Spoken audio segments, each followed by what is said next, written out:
Crop Talk on Market Journal is supported by Nebraska soybean farmers and their checkoff. Finally, today we're taking a look back to the 2023 Eastern Nebraska Soil Health Conference held at the Eastern Nebraska Research and Extension Center. Of course, that's located out near Mead. At this year's conference, a panel of Nebraska producers discussed some of their experiences with diverse crop rotations and intensification. Our very own Market Journal correspondent Mike Straub was there to get the inside scoop. During the Eastern Nebraska Soil Health Conference at NREC in February, producers got together to speak on their participation and experiences with various soil health practices.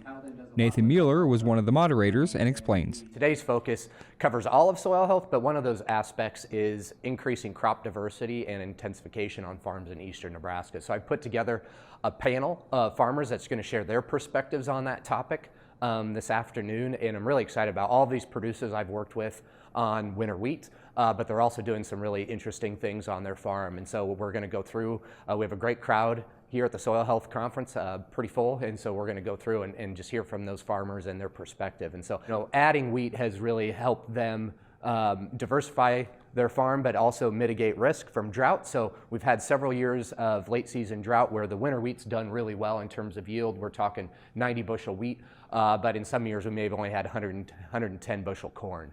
And so that really does help there, but a lot of producers are interested in either working with neighbors or they have livestock themselves, whether it's hogs or cattle, and leveraging that opportunity by diversifying crops to use manure in that operation, as well as an opportunity both to intensify. So if you're growing a small grain crop, a lot of times producers, we have the moisture here in eastern Nebraska most years where we're going to put a double crop soybean, double crop grain sorghum, double crop sunflowers, or a forage crop if they have cattle. And so that's really what producers are looking like. And when we look at economics, that adds economics to that small grain crop on top of what you made for wheat. And then a lot of times producers are seeing yield benefits going from a traditional corn soybean no-till to adding a third crop in that rotation. And then that preceding corn and soybean is typically yielding more on average. And that's really money that you need to move back in time to your small grain rotation. So when we talk about economic analysis, we really need to look at a 3-year window of economic analysis, not just 1 year at a time. One of the producers participating in the event was Kyle Reason. He tells us what he tried and some of the results regarding soil health, and also gives some recommendations. We've been trying to look at utilization of cover crops and wheat in our crop rotations. One of them is just a diversification. Some of it's utilization of hog manure. Some of it's looking back into soil health and trying to build some soil resiliency.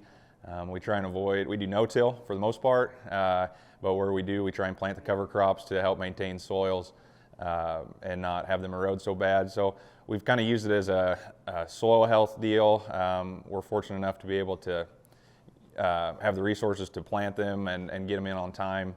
And it's kind of just been a way to diversify, whether it be with livestock or just as a manure play for fertility and things like that. Utilize the resources we have. We don't utilize livestock probably as much as we could in our area, but there's not a lot of livestock in our area to begin with for grazing opportunities. So, we're trying to reach into a bag here and trying to integrate livestock to a cover crop. Looks great, it makes you feel good, and I believe in it myself.